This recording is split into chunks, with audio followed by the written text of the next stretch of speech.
जागरूकता करिए। टीचर के साथ बैठक कर रही है तो जागरूकता करिए कि जो 12 साल से लेकर 14 साल तक के बच्चे हैं उनमें जो है उनको कोविड का टीकाकरण लग जाए।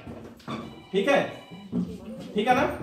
इस चीज के लिए अपने एनएम बहनी से आप संपर्क करिए, इसका टीकाकरण जो है हो जाए, ताकि हमारे जो ब्लॉक का जो लक्ष्य दिया गया है हम लोग उसको 100% पूर्ण कर लें। ठीक है। अगला एजेंडा है आशा और संगनी का जो बीमा की बात चल रही है। आशा और संगनी के जो बीमा हम हर आपको बैठक में एजेंडा के रूप में बताते हैं कि जो बीमा है उस बीमा को करवा करके उसकी रसीद हमें दे दीजिए, ताकि आप लोग का जितना का बीमा हुआ है 330 रुपए और जो है 12 रुपए का हम उसका भुगतान कर पाए। प्रधानमंत्री जीवन ज्योति सुरक्षा बीमा और प्रधानमंत्री सुरक्षा बीमा, इनका जो है बीमा जब हो जाता है तो आप उसकी हमें रसीद दीजिए और हम जो है उसका भुगतान आपको हम करते हैं। इसलिए कह रहे हैं कि यदि आप बीमा करवा लेते हैं, खुदा न खास्ते आपके साथ कुछ हो जाता है एक्सीडेंट संबंधी चीजें, तो आपके परिवार को 2 लाख रुपए की जो सरकार की धनराशि है वो मिल जा सके। देखिए, पैसा सब कुछ नहीं है, लेकिन पैसा कुछ आपके जीवन के लिए है लेकिन पैसे के बिना आपका जीवन नहीं चल पाएगा, ये भी आपको ध्यान रखना पड़ेगा। ठीक है ना।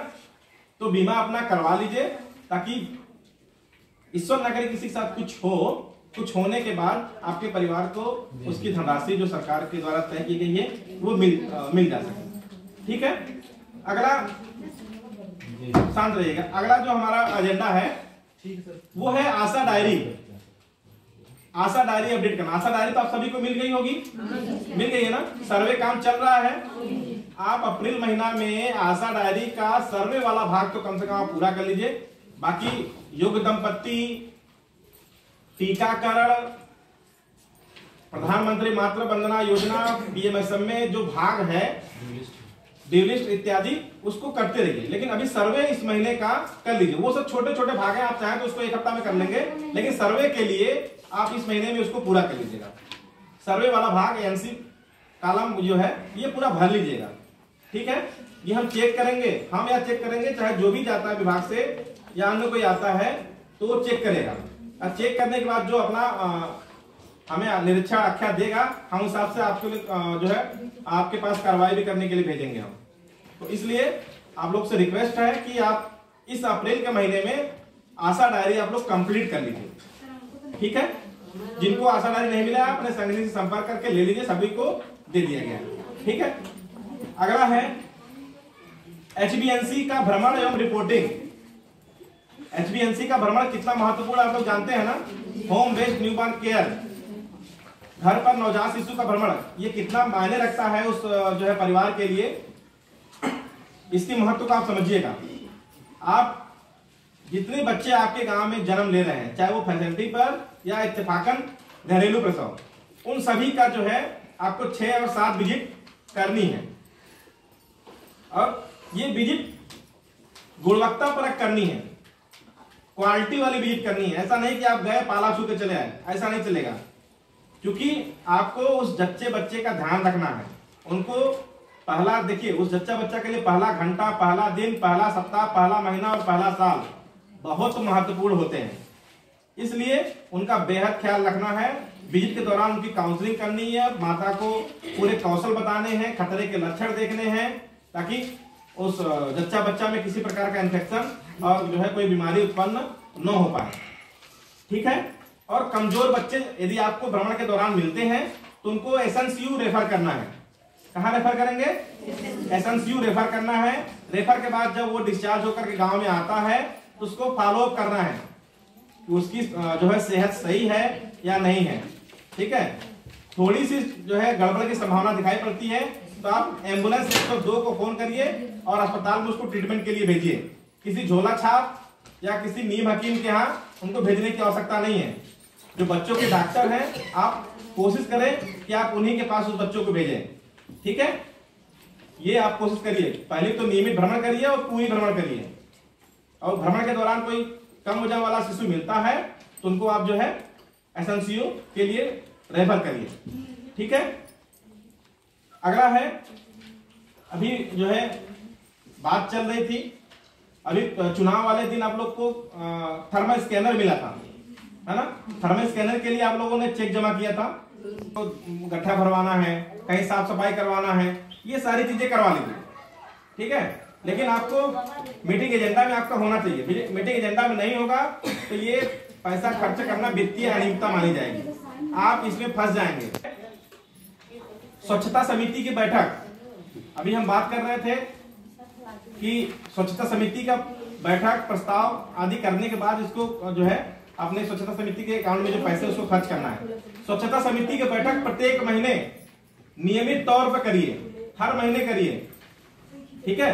भले आपको उस महीने पैसा निकालना है, खर्च करना है, नहीं करना है, लेकिन स्वास्थ्य और स्वच्छता पर हर महीने, पोषण पर हर महीने बैठक करिए।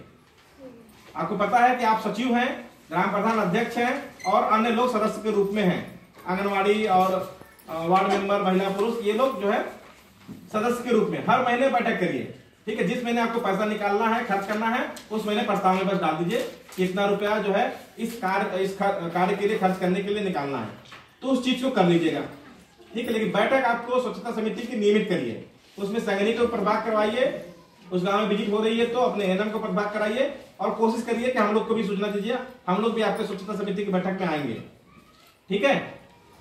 ये नियमित तौर पर जो है इस चीज को जो है ध्यान दीजिए। ये कपड़ा से तो पूछ लेंगे, कपड़ा लीजिए। आगे जेएसवाई के लाभार्थियों की खाता संख्या, आपको पता है कि जेएसवाई के लाभार्थियों का प्रसव हो जाता है लेकिन उनके द्वारा खाता संख्या नहीं जमा करने पर उनका पैसा उनके जो है खाते में नहीं जा पाता है ना। बहुत लोग के साथ समस्या ये है कि नई शादी हुई है, अभी आधार नहीं बना है, बैंक अकाउंट नहीं खुला है, ये समस्या। तो आप कोशिश करिए कि जब आप पहले एनसी करवाते हैं, उनका रजिस्ट्रेशन करवाते हैं, तब से ही उनके पीछे प्रयास करने के लिए लग जाइए कि आप खाता खुलवा लो, क्योंकि एक बार खाता खुलवाने पर उनको प्रधानमंत्री मातृ वंदना योजना का भी लाभ मिलेगा, उनको श्रम योजना का भी लाभ मिलेगा, उनको जेएसवाई का भी लाभ मिलेगा, उनको अपना बचत पैसे को बचत करना है तो भी उनको लाभ मिलेगा। यानी एक अकाउंट से उनको सभी प्रकार के लाभ मिल जाएंगे, उनका व्यक्तिगत लाभ भी और जो सरकारी योजनाओं का लाभ है तो वो मिल जाएगा। कोशिश करिए कि जितने जेएसवाई के लाभार्थी सबका खाता खुला हो और वो प्रसव के साथ में, जब प्रसव के दौरान वो अपना खाता और एनसी कार्ड, एमसीपी कार्ड, वो सब लेकर के आएंगे, ठीक है। अगला है पीएमएसएम में। पीएमएसएम में समझ रही हैं, प्रत्येक महीने की 9 तारीख को जो अभियान चलाया जाता है, प्रधानमंत्री सुरक्षित मातृत्व अभियान, क्या नाम है? प्रधानमंत्री सुरक्षित मातृत्व अभियान। इस अभियान में आपको अपने एनसी को चेकअप के लिए यहां भेजना होता है ना। एनसी को चेकअप के लिए भेजना होता है। कोशिश करिए कि आपके क्षेत्र में जितनी एनसी है, दूसरे, तीसरे, चौथे चरण की, है ना, उन सबका ड्यू लिस्ट बनाइए। ड्यू लिस्ट बनाकर यहाँ पर आप अपने एनएम के माध्यम से जमा करवाइए, तब यहाँ पर यह सुनिश्चित हो पाएगा कि इस गांव से इतनी एनसी आनी थी और इतनी आई है, और आई है तो क्या क्या चेकअप हुआ, उनके अंदर कोई विकृति तो नहीं दिखाई पड़ी है, खून की कमी तो नहीं दिखाई पड़ी है। ये सारी चीजें जांच करके अपने डॉक्टर बताएंगे, ताकि आप उनका नियमित तौर पर प्रसव से पहले फॉलो अप करा सकें, ठीक है। एचआरपी को तो बिल्कुल मत भूलिएगा, उनको तो निश्चित तौर पर यहाँ भेजिए ताकि उनका ट्रीटमेंट यहाँ पर आसानी से किया जा सके, ठीक है। अगला प्रधानमंत्री मातृ वंदना योजना का जो फॉर्म है, आप लोग तो आप गाइडलाइन के अनुसार उस फॉर्म को भेजिए। ऐसा नहीं है कि तीनों फॉर्म एक साथ में भेजिए। उसका रजिस्ट्रेशन एनएम भाई जी ने कर दिया, उसको पहले किस्त के आप पैसे के लिए आवेदन कर दीजिए। पहले किस्त के आवेदन के लिए पैसे लेने के लिए उसको आवेदन कर दीजिए, ठीक है। जैसे ही दूसरी तीसरी एनसी होती है, आप दूसरे किस्त का जो है आवेदन जो है पैसा लेने के लिए कर दीजिए, ठीक है। तीसरा, जब उसको बच्चा पैदा होता है और पेंटावेलिन का टीका पूर्ण हो जाता है, तो तीसरे किस्त के पैसा लेने के लिए वो आवेदन कर दीजिए। आपको बता दें, ये कंडीशनल बेनिफिट योजना है, कंडीशनल बेनिफिट योजना है। इनको जो है किस्तों में पैसा दिया जाना है, ठीक है। ये पैसा जो है शासन ने बहुत सोच समझ करके इनको रखा है कि पहले किस्त के लिए मिल जाएगा पैसा, तो वो जो है अपने जच्चा बच्चा की सुरक्षा के लिए कुछ खान पान संबंधित चीजें कर लेंगी पहले और दूसरे किस्त से लेकर के। तीसरा किस्त प्रसव के बाद जो उनको मिलने वाला है, तो उस समय वो अपने बच्चों के ग्रोथ के लिए कुछ पोषक तत्व संबंधित खरीदारी करके उसको खा सकते हैं, ताकि जच्चा और बच्चा दोनों की सुरक्षा बनी रहे। ठीक है, तो फॉर्म आप इकट्ठा ना भेजिए, किस्त वाइज भेजिए। प्रथम द्वितीय किस्त बनाया गया है, तो प्रथम का जब समय पूरा हो जाता है, 150 दिन के अंदर रजिस्ट्रेशन हो जाता है, अपने एनएम बहन जी से फार्म भरवा करके उनके साइन करवा करके सत्यापित करवा करके यहाँ भेज दीजिए। ठीक है। दूसरा किस्त के लिए 180 दिन के अंदर जो है उनकी एनसी की जांच हो जाती है, तो दूसरे किस्त के लिए आवेदन कर दीजिए। तीसरा पेंटावैलेंट का टीका लग जाता है, ठीक है, तो उनको तीसरे किस्त के लिए आवेदन कर दीजिए। ठीक है, तो आप किस्त वाइज गाइडलाइन के अनुसार काम करिए और उसका रजिस्टर मेंटेन भी करिए। आप लोग किनका आपने कब फॉर्म जमा किया एनएम बहन जी को, संगनी को, आप इसका रजिस्टर मेंटेन भी करिए। उनका नाम, लाभार्थी का नाम, उनके पति का नाम, गांव का नाम, एनसी की तारीख, जमा करने की तारीख, उनका आधार खाता संख्या सब जमा करिए। ऐसे करने से क्या होगा कि बाय द वे उसका कोई आधार गलत होता है ना, या पैसा पेंडिंग बता रहा है, तो उसको दोबारा आप जांच करवा सकती हैं, चेक करवा सकती हैं। नहीं तो आपको दोबारा जांच चेक करवाने के लिए फिर से उनको आधार मांगना पड़ेगा कि अपने आधार की कॉपी दे दो, हम चेक करवा देंगे। आप अपने पास लिखे रहेंगी तो आप अपना रजिस्टर दिखा करके यहाँ पर ऑपरेटर से चेक करवा सकती हैं। आपको दोबारा लाभार्थी के पास उनका डिटेल्स लेने के लिए नहीं जाना पड़ेगा। तो रिकॉर्ड मेंटेन हर चीज का करिए, जो आप काम कर रही हैं उनका रिकॉर्ड मेंटेन करिए। ठीक है।